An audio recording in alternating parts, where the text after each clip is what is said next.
তো কি খবর সবার, চলে আসলাম একটা নতুন ভিডিও নিয়ে। আর এই ভিডিওটার মধ্যে কথা বলবো প্রবীর রায়চৌধুরীর নতুন নাটক লাভ সাব নিয়ে, যেটা কিন্তু সিএমভিতে 1-2 দিন হয়েছে রিলিজ হয়ে গেছে এবং রিলিজ হওয়ার পরেই কিন্তু মোটামুটি আমি যা দেখলাম 2 থেকে 3 মিলিয়ন ভিউজ কিন্তু কামিয়ে নিয়েছে। তো এই নাটকটার মধ্যে প্রধান চরিত্রে আছে তসিম মামু এবং তটিনী। তো এই নতুন নাটকটা কীরকম হলো সেটা নিয়ে তোমাদের সাথে কথা বলবো। তো ভিডিওটা কিন্তু অবশ্যই শেষ অবধি দেখবে। বাট তার আগে তোমরা যদি নতুন হয়ে থাকো চ্যানেলটা কিন্তু অবশ্যই সাবস্ক্রাইব করে দিও, যাতে প্রত্যেকটা রিভিউ রিয়াকশন তোমার চ্যানেলটার মধ্যে পেয়ে যাবে। এবং হ্যাঁ, নোটিফিকেশন বেলটা কিন্তু অল করতে ভুলো না, যাতে প্রত্যেকটা ভিডিও তোমরা নোটিফিকেশন পেয়ে থাকবে।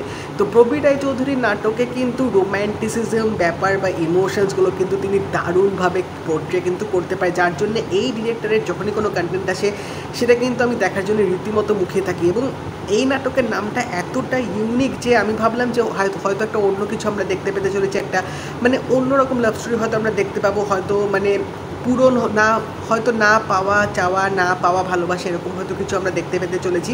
তো নাটকের যে মূল কনসেপ্ট সেটা খুবই সিম্পল, খুবই স্ট্রেট ফরওয়ার্ড থেকে, যে আমি গল্পটা এখানে ক্রমশ অত প্রকাশ্য করবো না। জাস্ট এটুকু বলবো যে এখানে যে যে মুখ্য চরিত্র আছে তারা কিন্তু প্রথমের দিকে একে অপরকে কিন্তু চেনেন না, বাট তারা কিন্তু একটা কমন ডেস্টিনেশনে যাবে এবং কমন ডেস্টিনেশনে গিয়ে ওখানে কিন্তু আস্তে আস্তে তাদের মধ্যে খুনসুটি, একে রাগানো ওকে রাগানো, এরকম করতে করতে কিন্তু তাদের মধ্যে একটা বন্ডিং ভালো তৈরি হবে। বাট এখানে এমন কিছু সিচুয়েশানস চলে আসবে যার জন্যে কিন্তু তাদের মধ্যে রীতিমতো একটা বড়সড় মিসআন্ডারস্ট্যান্ডিং হয়ে যাবে। এবং যখন এই মিসআন্ডারস্ট্যান্ডিং হওয়ার পর তাদের মধ্যে দূরত্ব বেড়ে যাবে, তখনই কিন্তু তটিনী রিয়েলাইজ করবে যে তিনি কিন্তু তসিম মাহবুবের ক্যারেক্টারের প্রতি প্রেমে পড়ে গেছে। এবার আলটিমেটলি তাদের মিলন হয় কি হয় না, নাকি ওই ভুল বোঝাবুঝি তাদের দূরত্বের কারণ হয়ে দাঁড়ায়, কী হবে শেষ অবধি, এই সব কিছু উত্তর পেতে গেলে কিন্তু তোমাদের সিএমভি ইউটিউব চ্যানেলে গিয়ে কিন্তু লাভ সাব এই নাটকটা দেখতে হবে।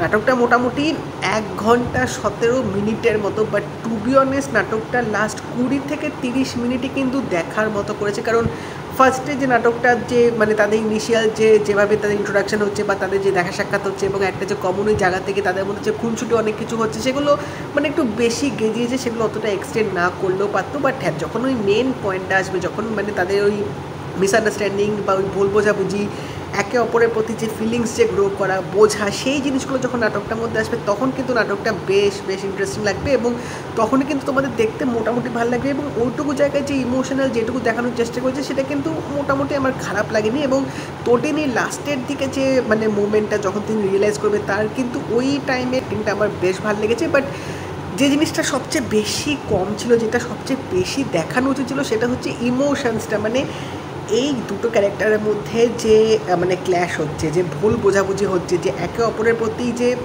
না বলা কথাগুলো যে চেপে থাকছে, সেই সব মোমেন্ট, সেই সব ইমোশনসগুলো কিন্তু ডিরেক্টর অতটা স্ক্রিন প্লের মধ্যে দেয়নি, অতটা কিন্তু সেগুলো ফুটিয়ে তোলেনি, যার জন্য কিন্তু কোথাও একটা আমার কিন্তু খামতি মনে হচ্ছিল।